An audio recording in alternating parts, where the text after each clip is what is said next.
Let's start recording. So we're going to start with chapter 15, keeping time, scheduling tasks, and launching programs. So in this chapter, we're going to learn about the time module, date time. We'll be able to actually create a program that checks and sees what date it is, and if it's a certain date, run a program. We will have it when you guys log onto your computer to run a program. Yes, Blake. Is this going to be like really annoying to like test your code because like you gotta wait like a day?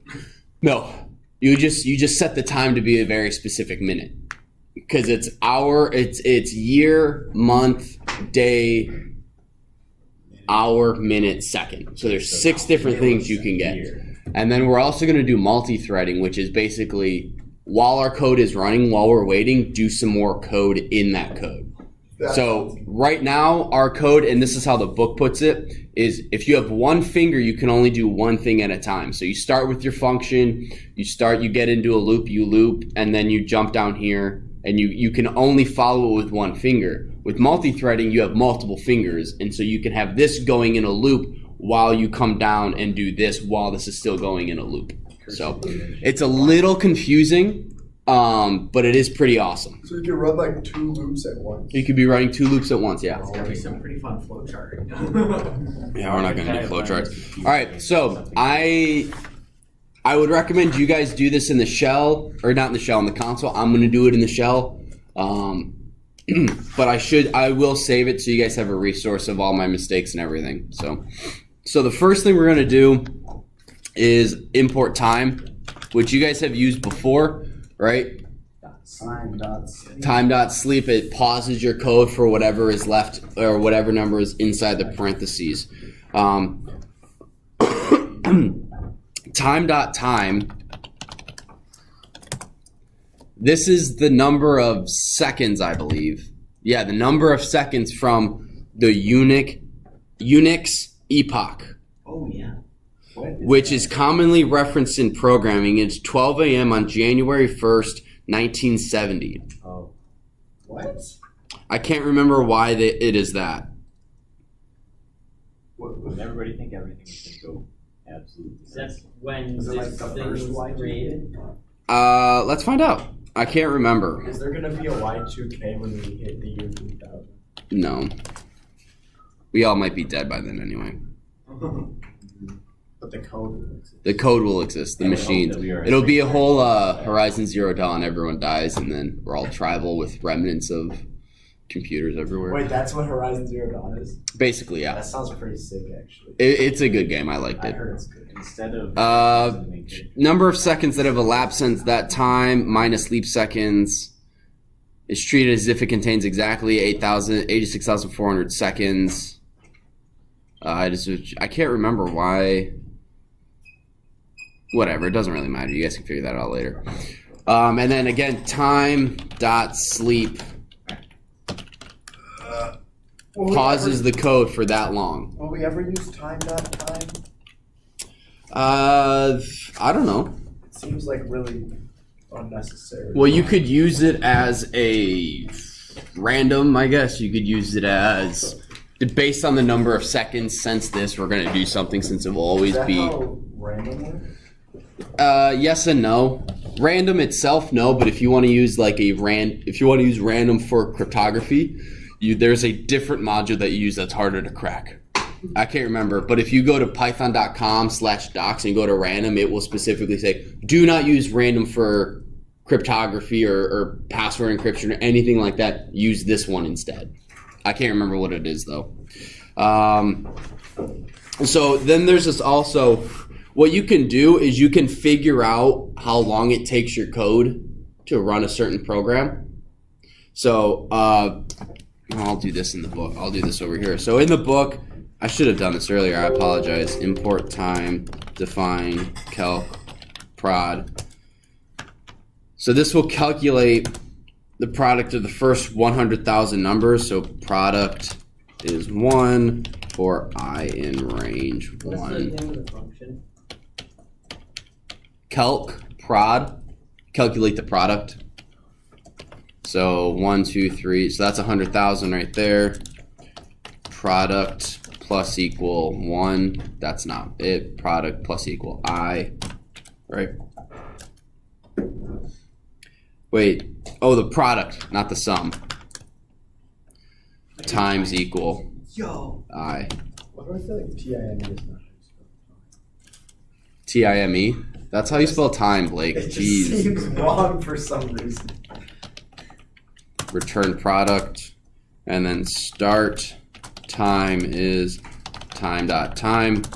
And then we do prod equals calc prod. End time is time dot time. Print results. And that's all I'm going to type. I'm not going to do length, Should I use this? How did you know that? length of prod results. Is that what the book said? My phone. Oh, that's the how many digits. Experience the developers. What did you make? Number of digits. Print. I made that. Guys, time to calc, comma, end time minus start time.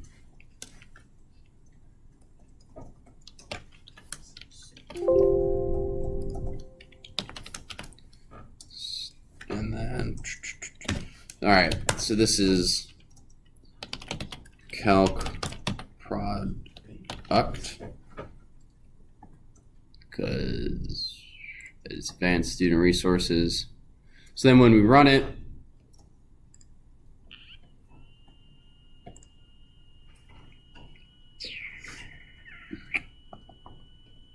what'd I do? No, it's running still.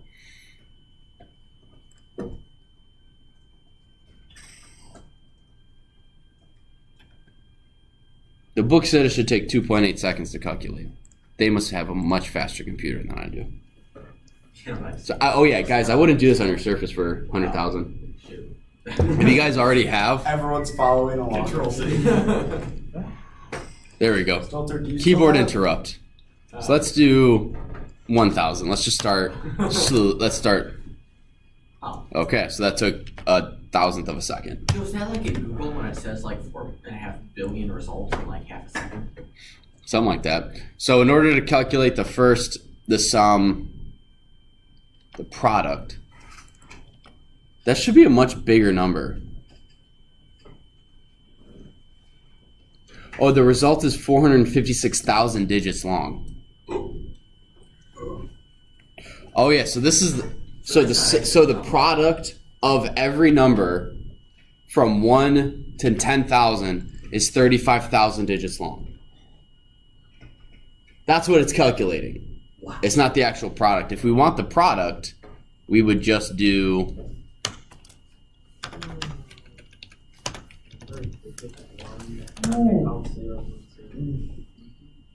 oh yeah, look at that. Squeeze text 541 lines So it doesn't. for 1 to 10,000. What do you guys think the sum of the products of 1 to 1,000 is? Hey, we actually got a number. Oh my gosh. Mamma mia.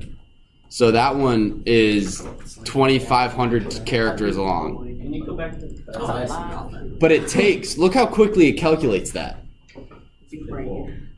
That is like 1,000th of 2,000ths of a second. 2,000th of a second.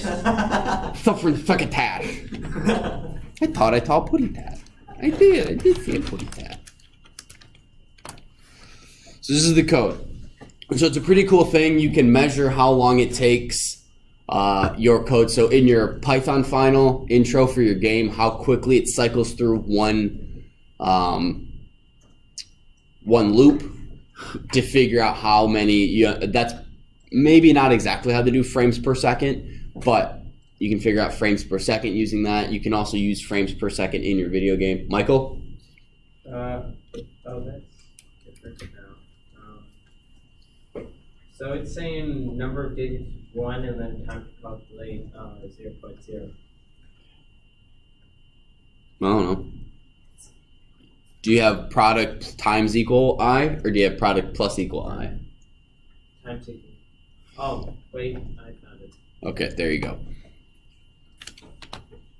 So this would be, so to answer your question, Blake, you would use it to calculate how long it takes your computer to do a specific program or a specific function. Again, you guys all know the time.sleep. I'm not going to do anything. I'm not going to talk about that one. You guys should know that. The thing about time.sleep is that it literally pauses your code and doesn't do anything else until the number of seconds has stopped, has elapsed. So it will pause your code for 10 seconds or 5 seconds or a second and then let it continue.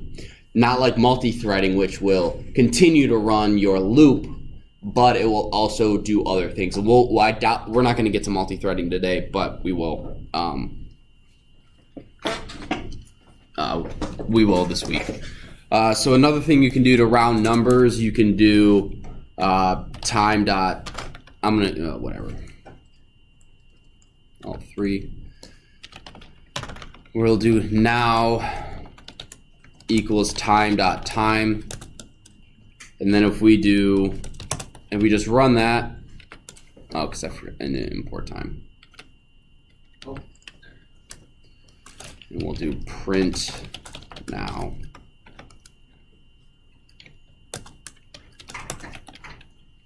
So that is current now. What we can do is print now, actually do round first. Round now. How many digits do we want to round now to, Josh?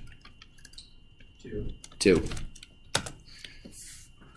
So it'll round it for us, and we don't need to do math. We don't need to do import math or anything. It's just round is a function inside of Python. We can also do, if we round and don't have anything in there, it just gives us the full second. Notice it rounds, does it round up or down? Actually, that's a stupid question. It rounds up.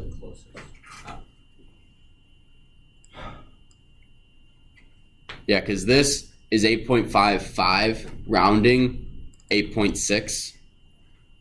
This is 0.33, 0.033, it rounds to 0.3. So we can always just go round. Let's see if does it round up or does it round down?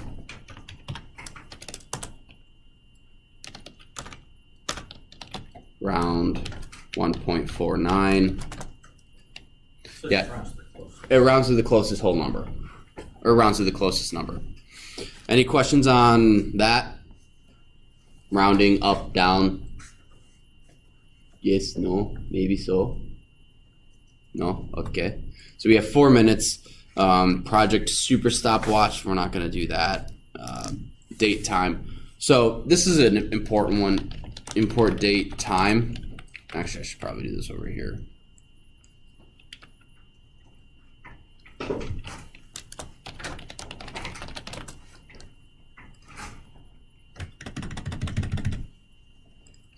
So then if we do print date time dot date time now dot now. Oh my gosh, I have so many typing mistakes. So it is currently year 2019, month April 4th or the 4th, the 8th, 10, 24 at 9.998296 seconds. I thought you said it just went to the nearest second. Well, we didn't format that one. Oh, I forgot that it gave you the decimal. Don't give me that look, Blake. What? Did you know it had that? No. Well, am I a student? Yeah. Technically, we're all. Touche. We're the student of this. Yes. We're all students in the school called life, man. God. So what you can do is you can do DT, so date time, and you can set your own thing. So let's go 2019, comma 5/8, and let's say it's 12, 30, and 15 seconds. Print DT. Okay, so this is the date that I just made up, right? May 5th, May 8th, month from now. What we can then do is we could do dt dot month, and it's going to give us 5. We could do date time dot year, or let's do day and dt dot year, because this is more in the format that we see. May 8th, 2019. Everyone tracking with me? Any questions? So let's say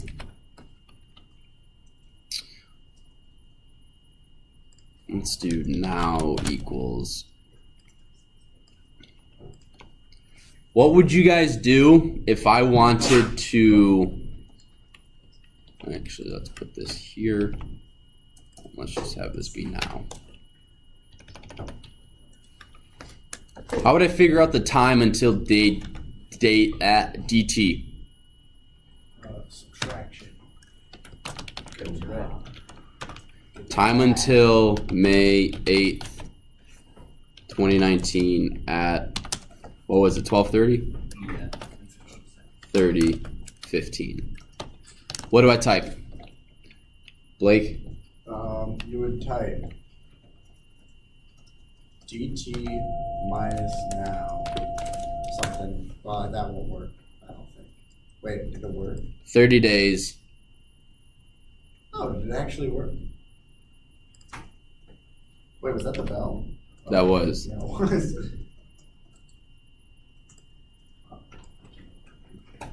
30 days, 2 hours, 3 minutes, and 12 seconds.